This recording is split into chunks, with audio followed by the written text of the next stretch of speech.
Hello guys, so ito ha, makikita nyo guys, try natin i-withdraw. Supposedly dapat mamaya na ako mag-withdraw mga 8 or 9, pero merong 4 polygon akong earnings. So withdraw po tayo para makita natin kung pwede bang makapag-withdraw or legit ba na nakakapag-withdraw dito. Okay, so pagka nandito na kayo sa account nyo, eto dito mo makikita yan guys, ayan na, you have 4. Okay, 0.0861 withdrawable poll. Okay, so yan yung withdrawable natin. Yung 1.2 sa baba, yan yung laman ng wallet natin. Okay, so ang gawin natin para mag-withdraw, click natin harvest. Okay, so once a day lang po, no, isang beses sa isang araw po pwede tayo mag-withdraw simula nung nag-join kayo o within 24 hours. Okay, so ayan, i-refresh lang natin para malaman natin kung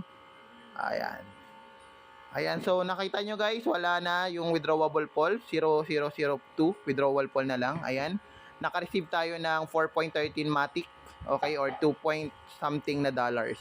Okay, so nakita nyo yung wallet natin nadagdagan, 5.3 na siya. Kanina nasa 1 point something lang yan, tama? So i-check natin dun sa pinaka-wallet natin kung pumasok. Okay, so refresh lang natin to. Okay, para makita natin. Ayan na, 223 na. Kanina po, 'di ba, 50 pesos lang. So, ganun po siya. Nakaka-withdraw po. Ngayon, pwede ka pong reinvest or pwede ka mag-compounding. Okay, magko-compound ka para madagdagan yung daily mo.